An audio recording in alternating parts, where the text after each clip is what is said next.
The Other Woman by Sandie Jones. Read by Clare Corbett. For Ivy Rolfe. My Nan, who always encouraged me to be who I wanted to be. Prologue. She looks beautiful in her wedding dress. It fits her perfectly and is exactly what I'd imagined she'd go for.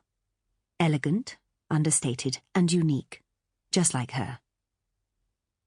My heart breaks that her day will never come, but she doesn't need to know that yet. I think about the guests who won't attend, the picture frames with no photographs, the first dance that will be silent, the cake that won't get eaten, and I feel my resolve weakening. I pull myself up. This is not a time for doubt. There is still so much work to do, so much more pain to inflict, but I will not be deterred. I failed once before, but this time I'll get it right. There's too much at stake to get it wrong. Chapter 1. There weren't many things that I didn't like about Adam when I first saw him across the crowded bar at the Grosvenor Hotel in London, aside from his lack of empathy. I'd just come out of an incredibly dull Future of Recruitment conference and needed a drink far more than he or the barman realised.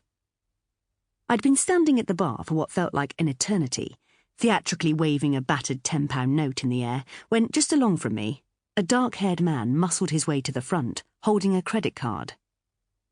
"Yep, over here, mate," he said, in a booming voice. Excuse me," I said, a little louder than I intended. "I think you'll find I was here first."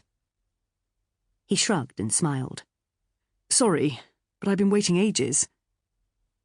I stood and watched open-mouthed as he and the barman shared a knowing tip of the head, and without him even saying a word, a bottle of Peroni was put in front of him.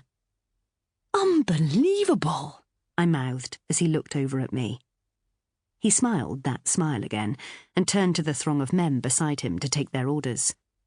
"You've got to be kidding me," I groaned, before letting my head drop into my arms while I waited. I was sure that it would be an inordinate amount of time until my turn. "What can I get you?" asked the man behind the bar. "The guy over there reckons you're a rosé kind of girl, but I'm going to bet you're after a gin and tonic." I smiled, despite myself. As much as I'd like to prove him wrong, I'm afraid to say a glass of rosé would be perfect, please. I went to hand him the tenner as he placed the glass in front of me, but he shook his head. "No need," he said. "Please accept it with the compliments of the gentleman who jumped the queue." I didn't know who I loved more, the bartender who, in my opinion, ought to be elevated to chief sommelier, or the really rather nice fellow smiling down the bar at me. Oh, the power of a chilled pink blush. My face flushed the same colour as I held the glass up to him and headed over to where my seminar colleagues were gathered in a corner, each nursing their own alcoholic preference. We'd been strangers up until 7 hours ago, so it seemed that the general consensus was to get your own drink and not worry about everybody else. Mr. Peroni obviously doesn't have the same arrangement with his own acquaintances, I thought, smiling to myself, as I looked up and saw that he had continued to order his round. I took a sip of wine and could hear my taste buds thanking me as the cold liquid teased them before hitting the back of my throat. What is it with that first taste that can never be replicated? I sometimes find myself postponing that initial swig for fear of losing that sensation. I'm making myself sound like a raging alcoholic, but I only ever drink at weekends, and on mind-numbingly tedious Wednesdays, after being holed up with 200 HR personnel for the day.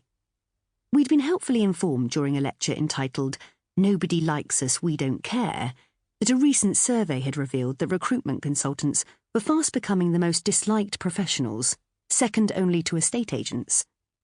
I wish I could defy the haters and prove that we're not all morally lacking, unethical deal-makers.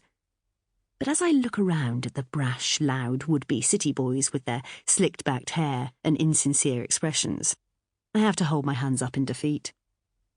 Despite having introduced myself in the forum earlier in the day, I felt I had to do it again, so I approached the baying mob. Sample complete. Ready to continue?